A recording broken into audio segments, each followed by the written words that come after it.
United States involvement in the war in South Vietnam, as well as in Laos and Cambodia, was an attempt to stop communist aggression and keep Southeast Asia free. It was a commitment made by 4 United States presidents, who grew from a small force of American advisory personnel to one of over 500,000 Army, Navy, Marine, and Air Force participants.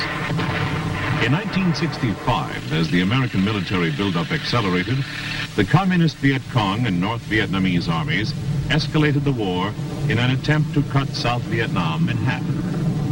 They increased their hit-and-run guerrilla tactics against Allied forces and Republic of South Vietnam installations, and adopted a tactic of stand up and fight with battalion-sized forces.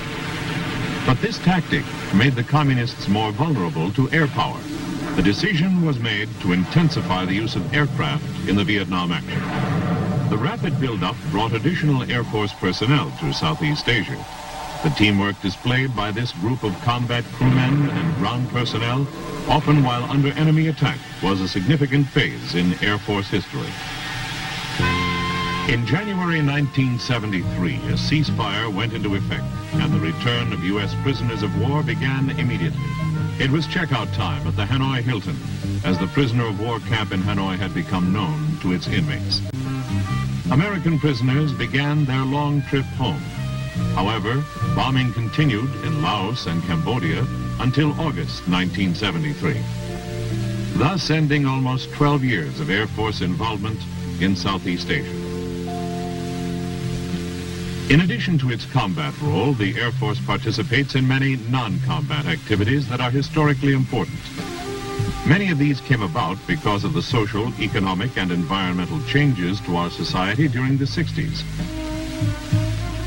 Military civic action, for example, includes projects useful to the local population in such fields as education, training, public works, agriculture, transportation, communications, health, sanitation, and others that contribute to economic and social development. One of the most serious obstacles to progress in developing nations is the lack of roads and transportation. The Air Force has airlifted equipment, necessary supplies, material, and food to remote areas. Timely medical attention was made available to stricken people deep in the jungle. Such civic action offers a way for military forces to identify with the nation's civilian needs. Local Air Force commanders are encouraged to become involved in community affairs as part of the Air Force Community Services program. Such action is not limited to war-torn nations. When disaster strikes anywhere in the world, it often signals immediate extension of Air Force human and physical resources. Food, clothing, water, medical supplies, and technical assistance are quickly airlifted to the stricken populace. All local Air Force units and personnel are authorized and encouraged to volunteer their services. Humanitarian assistance is an important part of the Air Force mission. Pollution is also a problem that concerns the Air Force. To reduce air pollution, current aircraft engines are being modified to reduce polluting emissions. Looking to the future, the new F-15 aircraft uses the first aircraft engines specifically designed as non-smokers. Ecology has long been a part of Air Force operations. Generally, Air Force installations have land which must be maintained as a safety buffer, but which is not needed for facilities. This land has been used as sanctuaries and preserves for fish and wildlife resources since 1958. Discrimination of any kind is counter to Air Force policy, and concentrated effort is expended to dispel prejudice and mistrust wherever it may exist.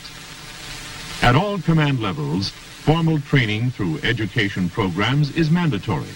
The goal is to eliminate discrimination in all its manifestations. Solving problems together is imperative in a highly technical Air Force. As a result, a premium is placed on education. Consequently, the Air Force is a primary producer of highly skilled specialists. Nearly 500,000 specialists annually take service or service-sponsored education courses, such as those of the Air Training Command or the Air Force Institute of Technology. Many participate in the Community College of the Air Force program, which gives them college credit for in-service education and training. Air Training Command Field training goes to the student. Others benefit from correspondence courses. A large number of airmen study at technical training centers. Many of the skills learned are directly applicable to civilian industry. National civilian productivity gains much from contributions of Air Force trained professionals and technicians. Conversely, the Air Force gains from the skills of civilian industry, for its defense products are the finest in the world. Excellent examples are today's advanced jet aircraft. The SR-71 reconnaissance aircraft provides the Air Force with an expanded global view. Its speed and range were demonstrated in September 1974 when it flew from New York to London, England in 1 hour and 56 minutes, a distance of 3,490 miles at 30 miles a minute. The transatlantic flight shattered the existing speed record of 4 hours and 45 minutes with a top speed which exceeded 3 times the speed of sound at 80,000 feet altitude. Its return flight from London to Los Angeles, California took only 3 hours and 42 minutes. In July 1976, the SR-71 broke 6 speed and altitude records previously held by MiG-25 and U.S. Air Force YF-12A aircraft. The new records include speed over a 1,000-kilometer closed course and over a 15 to 25-kilometer straight course. It also set an altitude mark of 85,126 feet for sustained flight. More aviation history was made over a period of 17 days in January 1975. During Operation Street Eagle, the F-15 Eagle broke every existing climbing record in aviation history. It completed the record sweep when from Grand Forks Air Force Base, North Dakota, it took off and climbed to 30,000 meters, approximately 103,000 feet altitude, in just 207.6 seconds. This performance exceeded the best previous 30,000 meter climb by 35.8 seconds. The mission, as part of the rugged F-15 flight test program, provided new data on high-altitude capabilities of the aircraft and its pilots.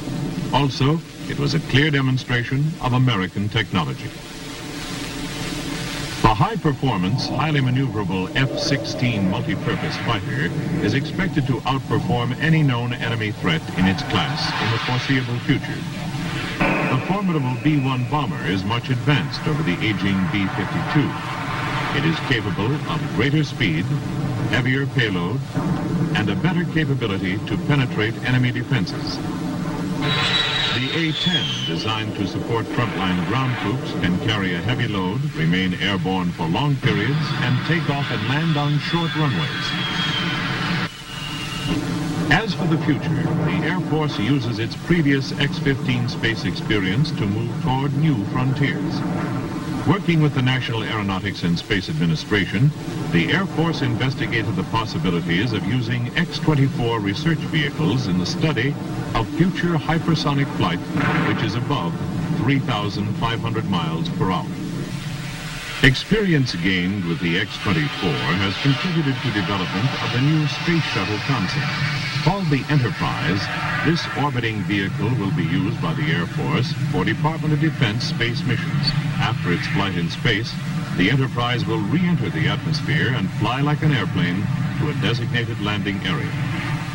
The United States Air Force, on the threshold of the future, provides the American people with a capable and flexible air arm dedicated to the preservation of world peace.